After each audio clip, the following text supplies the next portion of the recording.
The year is 1895, and in an otherwise ordinary photograph from the Chicago World's Fair, a large square of empty cobblestone streets seems strangely void of people. The caption reads, "Crowd in the Midway," but the emptiness behind the pavilion reveals a paradox. In the archives, census records from this same year claim that the population of Chicago was on the rise, 1.7 million. Yet this photograph, now over 120 years old, shows a city square frozen in silence. How could a city with such vitality appear so eerily deserted?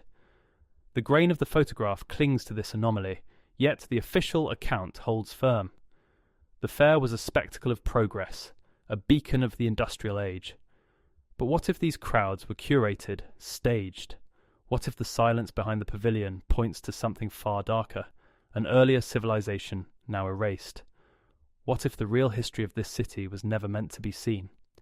The 1893 Chicago World's Fair promised to usher in the future, an architectural marvel showcasing the industrial might of the modern world.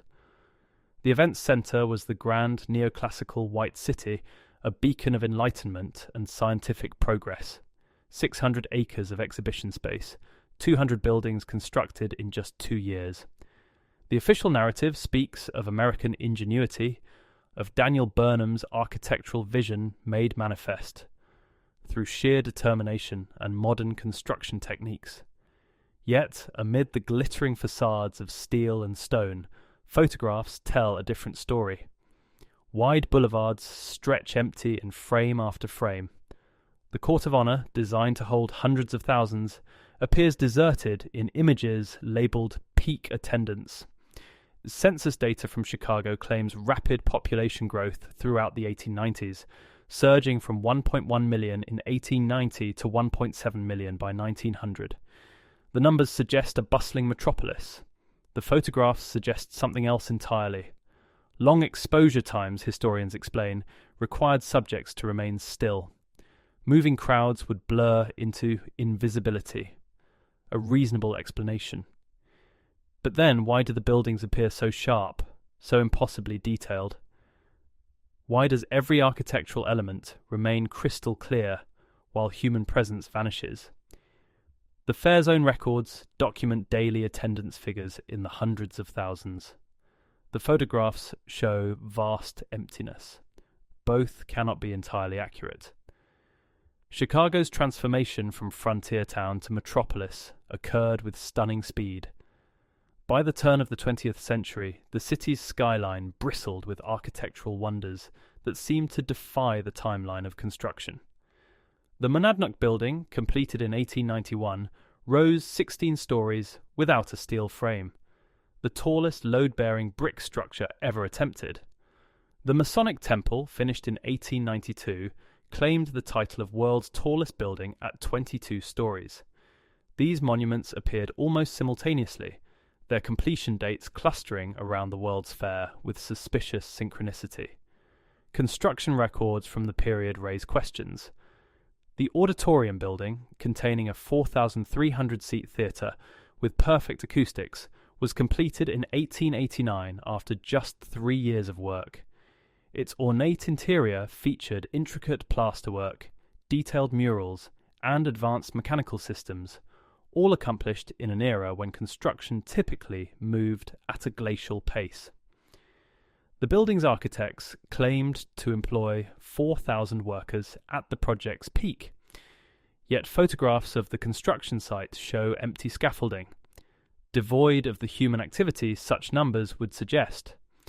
Perhaps the cameras simply captured moments between shifts, or perhaps the workforce required to build such structures in such timeframes never existed at all. The architectural historian Daniel Bluestone noted the improbable speed of Chicago's reconstruction after the 1871 fire, describing completed buildings that seemed to emerge fully formed. Indeed, many structures attributed to post-fire construction displayed design sophistication that exceeded the known capabilities of the period. Between 1854 and 1929, the Children's Aid Society transported over 250,000 children from New York City to the American interior aboard what became known as orphan trains. The stated mission was charitable, rescuing street children from urban poverty and placing them with farm families who needed labour and offered opportunity. The historical record presents this as progressive reform, a humanitarian response to industrialization's casualties. But the details resist comfortable interpretation. The children's origins remain remarkably obscure. Intake records list parents unknown or parents deceased with troubling frequency. Birth certificates, when they exist at all, show patterns of inconsistency suggesting wholesale fabrication. Many children arrived at placement agencies with no documentation, no history, no verifiable past. An 1875 report from the New York Foundling Hospital recorded 1,200 children received in a single year, yet city records show no corresponding surge in documented births or deaths. Where did these children come from? The official narrative points to immigrant poverty, to families shattered by disease and economic collapse. But immigration records don't align with the numbers. Ship manifests and Ellis Island logs show family units arriving largely intact. The thousands of supposedly orphan children appear in placement records without corresponding entries in death certificates, hospital admissions, or immigration documentation. Some researchers suggest incomplete record keeping explains the gaps. Others note the convenience of such gaps, how absent documentation prevents investigation, how missing origins allow for wholesale population replacement without the burden of verifiable history. The children themselves, when interviewed in later life, often expressed confusion about their own pasts, about family names that didn't match their memories, about origins that felt manufactured rather than lived. Census data from the late 19th century reveals demographic impossibilities that official explanations struggle to address. St. Louis provides a striking example. The 1880 census recorded a population of 350,518. By 1900, that number had surged to 575,238, a 64% increase in just 20 years. Birth rates, even accounting for immigration, couldn't explain such rapid growth. Yet immigration records for the period show relatively modest arrivals to the city. The St. Louis City Directory for 1895 lists thousands of residents with no prior appearance in any previous directory, no trace in birth records, no immigration documentation. They simply appeared fully formed, with occupations and addresses, but no discernible past. Photographs from the city's 1904 World's Fair show the same pattern observed in Chicago. Wide thoroughfares empty of crowds, exhibition halls void of visitors, enormous structures built impossibly fast. The official attendance figure claimed nearly 20 million visitors over 7 months. The photographs suggest a city built for a population that never arrived, or a population that had already departed. San Francisco's census records follow a similar trajectory. The 1890 census listed 298,997 residents. By 1900, despite a recorded birth rate below the national average, the population had grown to 304,782. Where did these 40,000 new residents come from? Immigration records show no massive influx. Birth records don't support natural growth at that rate. The population increase appears spontaneous, as if citizens manifested from thin air or were imported through channels that left no documentary trail. Across cities, the pattern repeated, sudden demographic surges unmatched by supporting documentation, photographs showing empty infrastructure during supposed population peaks, census figures that defied the mathematics of natural growth. Hidden within architectural photographs from the late 1800s are structures that seem to contradict the technological capabilities of their era. The buildings labelled as part of the Tartarian architectural style, a term applied by alternative researchers to ornate structures of unclear origin, display engineering sophistication that supposedly didn't exist. Consider the elaborate terracotta work on Chicago's Rookery Building, completed in 1888. Its interlocking facade system required precision manufacturing beyond what the available tools should have allowed. Or examine San Francisco's Palace Hotel, finished in 1875, which featured a revolutionary hydraulic elevator system and earthquake-resistant design that predated such engineering knowledge by decades. The official explanation attributes these achievements to genius architects and determined builders. Yet the blueprints themselves present problems. The Rookery's plans show structural calculations that match modern engineering principles, but were supposedly drafted before those principles were formalized. The Palace Hotel's earthquake resistance, proven during the 1906 disaster, was achieved through techniques that wouldn't be theoretically understood until the 1930s. How did 19th century architects anticipate seismic engineering principles not yet invented? Perhaps they intuited solutions that science would later codify. Or perhaps they worked from knowledge that already existed, from buildings that stood before the official construction began. Across continents, similar structures appeared within the same narrow time frame. London's St Pancras Station, finished in 1868. Paris's Opéra Garnier, completed in 1875. Vienna's Ringstrasse developments, built throughout the 1860s. All featured the same ornate complexity, the same advanced engineering, the same suspiciously rapid construction schedules. Official histories credit Industrial Revolution progress. The buildings themselves suggest inheritance rather than invention. Structures not built from scratch but restored, repurposed, claimed by a civilization that found them already standing. The pattern extended beyond individual cities. A systematic examination reveals synchronized anomalies appearing globally within a remarkably compressed time frame. Between 1850 and 1900, major cities across North America, Europe, and parts of Asia underwent near-simultaneous transformation. The architecture matched. The demographic patterns aligned. The documentary gaps overlapped. In Melbourne, photographs from the 1880s show elaborate Victorian buildings lining empty streets, their ornate facades suggesting construction timelines that official records couldn't support. In Montreal, census figures jumped inexplicably while birth records lagged. In Buenos Aires, monumental structures appeared with little documentation of their construction.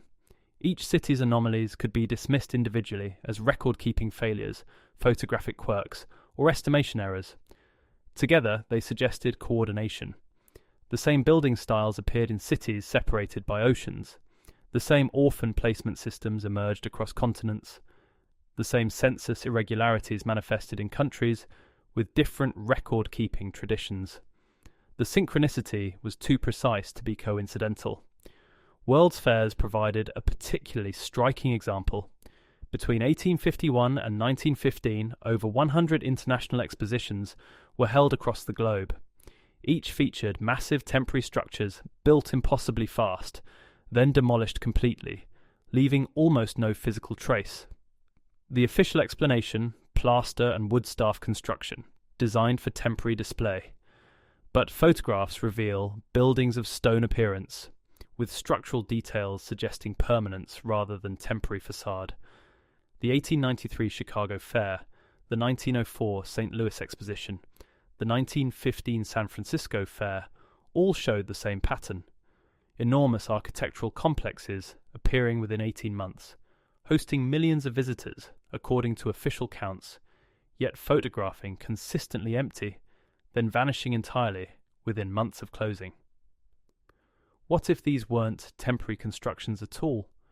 What if they were existing structures briefly repurposed for exhibition, then deliberately removed to erase evidence of their true origins? The accumulating evidence points toward a disturbing hypothesis. What if the late 19th century marked not gradual progress, but sudden reconstruction? What if a civilizational collapse or a forced reset occurred sometime before 1850, erasing the previous world and necessitating repopulation? The theory seems extreme until one considers the documentation gaps. Genealogical records before 1850 grow increasingly sparse and unreliable. Family histories often dead-end at that approximate boundary, as if collective memory was severed. Church records, normally meticulous, show widespread fire damage or flood loss for documents predating mid-century. Government archives cite similar catastrophes. The destruction was too widespread, too convenient. Census data reveals another impossibility. The world's population supposedly doubled between 1850 and 1900, growing from approximately 1.2 billion to 2.3 billion people. Such growth required birth rates far exceeding recorded figures. Immigration patterns couldn't account for urban population surges. The numbers suggested spontaneous generation, or mass repopulation from undocumented sources. Maps provide additional evidence. Cartographic inconsistencies between 1800 and 1850 show city layouts changing radically, with new structures appearing in maps dated decades before their supposed construction. The official explanation cites improved surveying techniques, but the changes aren't corrections, they're wholesale replacements.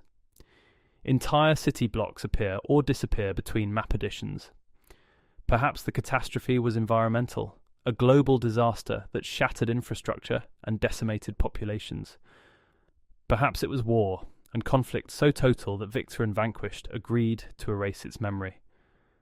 Perhaps it was disease, a plague that killed so thoroughly that survivors chose to forget the world before. Or perhaps it was deliberate, a controlled reset executed by those who survived with purpose, to repopulate, re-educate, and rebuild according to a new design, erasing all evidence of what came before. The technological progression of the 19th century defies logical development. Innovations appeared suddenly, without clear antecedents or revolutionary stages. The telephone, invented in 1876, had no primitive precursors. It arrived fully functional. Electric power distribution systems emerged in the 1880s as complete infrastructures, not gradual developments. The internal combustion engine appeared in the 1860s, without the extended trial and error that usually precedes major breakthroughs. Official histories credit brilliant inventors working independently, but patents from the period reveal something stranger. Edison's patents, for instance, often described devices in perfect detail from their first filing, with no revision history, no failed attempts, no learning curve. Tesla's alternating current system appeared complete in his first demonstrations, as if he'd worked from existing blueprints rather than developing the technology from scratch. The World's Fair exhibitions showcased technologies that shouldn't have been possible. The 1893 Chicago Fair featured electric lighting on a scale requiring infrastructure that supposedly didn't exist. The 1900 Paris Exposition displayed X-ray machines, cinema, and wireless telegraphy, all cutting-edge technologies presented as if already mature. How did these innovations develop so quickly? Perhaps genius explains it, or perhaps the technology already existed, preserved from before the reset, reintroduced gradually to a population convinced they were witnessing invention rather than rediscovery. The Smithsonian Institution's founding in 1846 coincides suspiciously with this timeline. Its collections included artifacts of unknown origin, objects that curator reports described as predating known civilization. These items were displayed briefly, then archived, removed from public view. Official records claim deterioration required their removal, but descriptions survive. Advanced tools, sophisticated instruments, devices whose purpose curators couldn't identify. What if the Smithsonian's true purpose wasn't to preserve America's history, but to control what remained of an earlier world? To catalogue, study, and ultimately suppress evidence that contradicted the official narrative of gradual progress. If a reset occurred, repopulation would have required systematic execution. The orphan trains provided one mechanism. Between 1854 and 1929, 250,000 children were distributed across rural America, seeding communities with population growth unconnected to existing families. But the orphan trains were only one system. Incubator baby exhibitions appeared at World's Fairs, and amusement parks throughout the 1890s and early 1900s. Premature infants, supposedly rescued from poverty, were displayed in glass enclosures, monitored by attendants, presented as medical marvels. Official accounts describe these as charitable enterprises showcasing new technology, but the scale was extraordinary. The 1896 Berlin exhibition displayed hundreds of infants. The 1900 Paris exposition featured a complete neonatal facility. Coney Island hosted a permanent incubator exhibit from 1903 to 1943, claiming to have saved thousands of babies. Where did all these premature infants come from? Birth records don't show corresponding increases in documented premature births. The babies arrived at the exhibits with little documentation, often anonymized, their origins obscured. Many were subsequently adopted out, given new identities, integrated into families as if born naturally. The immigration system provided another vector for unaccounted population. Ellis Island records, beginning in 1892, showed millions processed. But the documentation was remarkably incomplete. Medical inspections took seconds. Name recordings were notoriously inaccurate. Family connections were rarely verified. The system seemed designed for volume processing rather than careful record keeping. Perhaps the chaos was simply bureaucratic overload, or perhaps the loose documentation was intentional, allowing for population introduction without the scrutiny that thorough records would require. Educational reforms of the period emphasized new curricula, new methods, new textbooks that minimized historical content before 1850. The focus shifted to industrial training, practical skills, forward-looking optimism. Students learned trades, not history. The past was presented as primitive, best forgotten. Perhaps this was progressive education, or perhaps it was systematic re-education, ensuring the new population wouldn't question the gaps in their collective memory. The implications for personal identity become profound when one accepts the possibility of mass repopulation. Genealogical research routinely encounters a brick wall around 1850. Records vanish, family lines end, documentation disappears. Researchers attribute this to poor record keeping, to immigrant families losing track of origins, to fires and floods that conveniently destroyed archives across multiple continents simultaneously. But what if the brick wall isn't a record-keeping failure? What if it marks the boundary between two distinct populations, those who existed before the reset and those who came after? Ancestry DNA testing has revealed unexpected patterns. Large-scale genetic studies show population bottlenecks in the mid-19th century, periods where genetic diversity decreased before expanding again.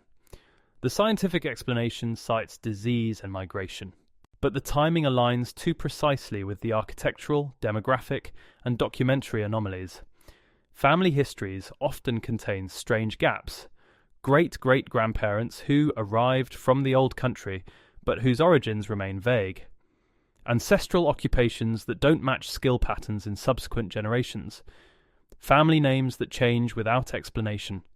Inherited possessions, photographs, documents, objects that seem older than the family's documented history. If the repopulation theory holds, then our understanding of who we are must shift. We might not be descendants of gradual immigration and natural growth. We might be the product of a systematic replacement, our family histories manufactured, our roots severed from an earlier civilization we were never meant to remember. The question becomes, were our ancestors complicit or victims? Did they know they were inheriting a world someone else built? Or were they themselves fooled, convinced through education and documentation that the progress narrative was real? Every institution we trust, government, academia, religious organizations, would have participated in maintaining the official narrative. If a reset occurred, coordination would have been essential, records would need to be synchronized, education standardized, historical accounts aligned. The infrastructure already existed. The Catholic Church maintained records across continents. its authority unchallenged in much of the world. Government archives controlled documentation. Universities determined what knowledge was taught and what was dismissed as folklore. The coordinated effort would have been massive, but not impossible. Consider how the destruction of records followed similar patterns globally. The 1871 Chicago fire destroyed the city's official records, all of them conveniently just before the building boom. The 1906 San Francisco earthquake destroyed birth, death, and property records, creating a documentary blank slate right before the city's reconstruction. London's Crystal Palace fire in 1936 destroyed great exhibition materials from 1831. Across continents, across decades, archives burned, floods occurred, records vanished. Perhaps these were truly unfortunate coincidences, or perhaps they were systematic elimination of evidence that contradicted the established narrative. Government agencies established in the mid to late 1800s often had charters that included historical documentation and record standardization. The National Archives and Records Administration, various state historical societies, national museums, all founded within decades of each other, all with missions that included managing and interpreting the past. Official explanations cite progressive era reform, but the timing suggests another purpose: centralized control over historical narrative, ensuring that any evidence contradicting the reset story could be managed, archived, or disappeared. The implications are unsettling. If institutions participated in or enforced the narrative, then questioning becomes dangerous. Those who investigate too deeply risk marginalization, their research dismissed, their findings suppressed. The system protects itself by controlling what can be known and what must remain forever uncertain. What was lost in the supposed reset? What civilization existed before 1850 that was so thoroughly erased? The architecture provides clues. The ornate buildings, the advanced infrastructure, the engineering sophistication, these suggest a civilization more advanced than the official narrative allows. Not primitive, not struggling toward modernity, but already there, already accomplished, already living in the cities we now claim to have built. The photographs show empty streets, not because of long exposure times, but because the population was gone. The buildings stood empty, waiting. The grand structures of the 1890s weren't new construction, but rehabilitation, repair, and reoccupation of existing infrastructure. The World's Fairs weren't showcasing future progress, but displaying recovered past. Perhaps the previous civilization collapsed through catastrophe, environmental, medical, or social. Perhaps it destroyed itself through conflict we were never told about. Perhaps something more deliberate occurred, a culling or replacement. The evidence doesn't reveal the mechanism, only the result. A world emptied and then refilled. A population that inherited rather than built. A history written by victors who chose to erase the losers completely. Burial records from the mid-19th century show mass graves, particularly in urban areas, with minimal documentation about who was buried or how they died. Cholera epidemics and other diseases are cited as causes, but the scale seems extreme even for 19th century medicine. Entire sections of city cemeteries were filled within narrow timeframes, suggesting mortality far exceeding official accounts. Who died in such numbers? Where did they come from? Why were their names lost? If we accept that history has been deliberately rewritten, then every assumption about progress, identity, and origin must be questioned. We might not be living in cities we built, but cities we inherited. We might not be descendants of gradual civilization, but survivors, or replacements, of a catastrophic break in human continuity. The photograph from the 1895 Chicago World's Fair still exists, stored in the Library of Congress archives. The empty streets remain unchanged, frozen in silver nitrate and glass. The caption still reads, "Crowd in the Midway," despite the visible absence. The census records from that year still claim 1.7 million residents. Both documents persist, creating a contradiction that official explanations can't fully resolve. Long exposure times, the explanation goes. Moving crowds would blur away. But the architectural details remain sharp. The flag in the background hangs limp, not blurred by wind. The shadows are crisp, suggesting short exposure times, not long. The photograph preserves an anomaly that no technical explanation quite addresses. Since that first photograph, the investigation has expanded. Census records, orphan train logs, architectural blueprints, immigration documents, thousands of pages of evidence pointing toward the same unsettling pattern. Individually, each piece can be explained away. Collectively, they resist comfortable interpretation. The question isn't whether absolute proof exists. It doesn't. The question is whether the accumulation of anomalies, the synchronicity of documentary gaps, the alignment of architectural and demographic impossibilities across continents and decades suggests something other than coincidence. Whether the official narrative of gradual progress, of immigration and industrialization, of building from wilderness to metropolis in mere decades, adequately explains what the evidence actually shows. The investigation continues because closure remains impossible. New photographs surface. New architectural analyses reveal additional anachronisms. New genealogical research encounters the same mid-19th century wall. The pattern persists, resistant to dismissal, refusing to align with the comfortable story we've been told. What happened before 1850? Who lived in these cities before we did? Where did they go? Why was their existence erased so thoroughly that even questioning their disappearance seems radical? The empty streets in the photograph offer no answers. They offer only silence, the grain of old glass, and the persistent suggestion that the history we know is not the history that was.